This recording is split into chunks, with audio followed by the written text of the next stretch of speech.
typically during the Morning Becomes Eclectic show, oftentimes in the third hour, they'll have a live guest play, and Jason will interview them during the portion of that show. Yeah. And of course, you do lots of other interviews elsewhere.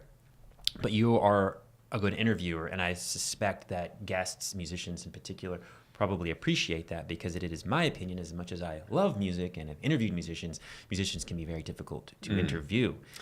Yeah, you got to cut them a lot of slack. They're artists. A lot of artists are just dysfunctional people. They've got issues. They're trying to work it out. That's why they're artists. They're expressing themselves. And so I cut them a lot of slack. It's cool. I mean, it always makes a big difference if you have a personal connection and a story with that person. If you're going in cold, it's just harder to relate.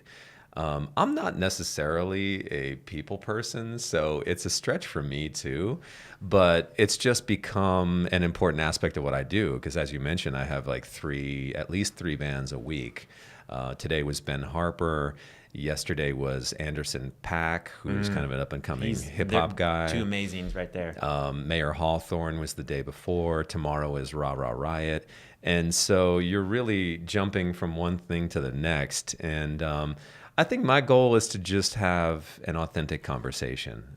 They've probably been in these interview scenarios so many times. Yes, they have. By the time they see me, maybe, they're talking about the record, they're covering the same things.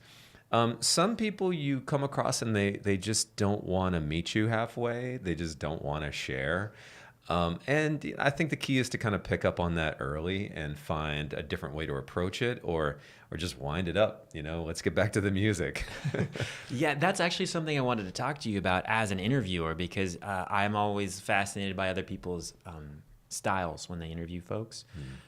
And I try to learn from them, everyone from, Jon Stewart to you, to Charlie Rose, to I'll even go and, go back and watch old interviews from, old variety shows, oh, wow. things like that.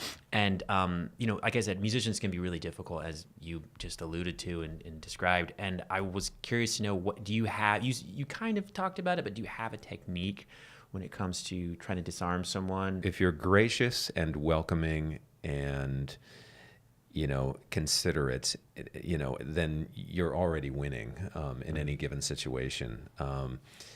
Complimentary. I think sometimes if you come into things almost like you're just picking up on a sentence fragment, like you're just, instead of doing all this setup, you just go into an observation. It can be an interesting way to get into a moment with somebody. I mean, as an interviewer, I think my job is a lot of it is getting out of the way,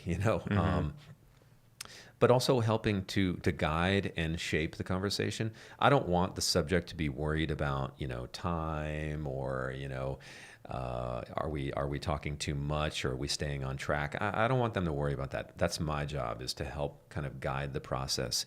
And if I need to pivot, if I need to wrap the interview, I just have to kind of look for those opportunities when they arise. Also, another key is to ask simple, straightforward questions. And don't ask, run-on questions. That's one of the big killers. If you ask like a 3-part question and the guest is like, I don't even know what I'm supposed to answer anymore. If you could just keep it simple and tee them up the right way, then you're good.